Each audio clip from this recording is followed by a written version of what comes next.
Hello, I'm Andrew Gibson and this is Gibson on Books. In this episode I'm going to be reviewing Arthur C. Clarke's The Fountains of Paradise.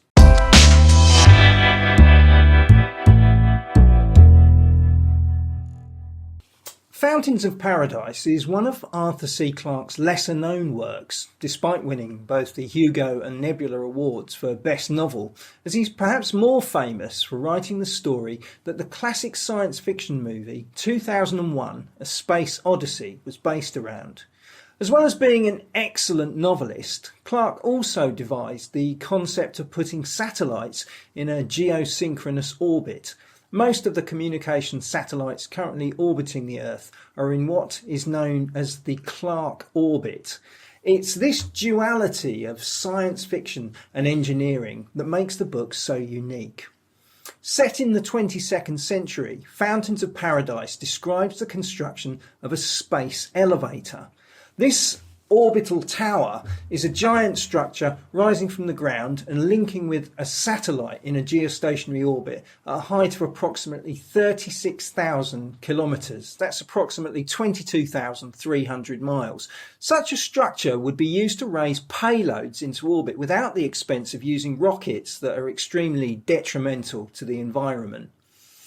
Fountains of Paradise is best described as an engineering thriller and details the adventures of Vannevar Morgan, the chief engineer of the Terran Construction Corporation. His masterwork to date was the Gibraltar Bridge, so huge it's simply referred to as the bridge. However, it's the construction of the space elevator that provides the drama in the book. The only mountaintop site on Earth suitable for this incredible project is already occupied by an ancient Buddhist temple. The story follows how Van comes to evict the tenants and then later his involvement in a rescue mission during the construction of the elevator. The novel is beautifully written and despite being published in 1979 hasn't really aged much at all.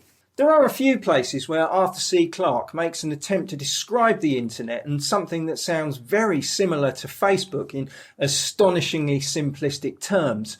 However, Clarke succeeds in an almost prophetic way when it comes to describing the nanotechnology that makes the elevator possible.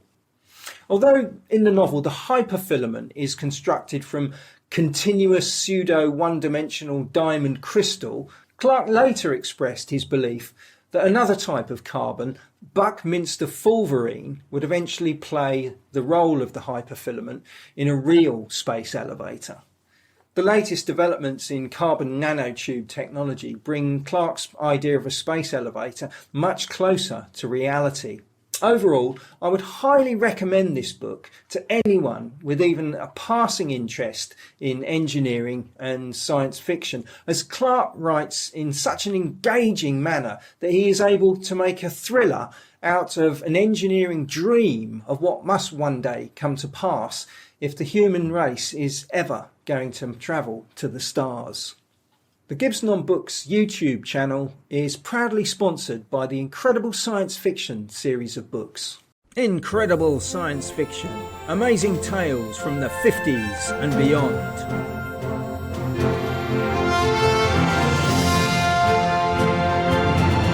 Every volume of Incredible Science Fiction provides a lovingly curated collection of some of the most iconic science fiction stories published in the 1950s.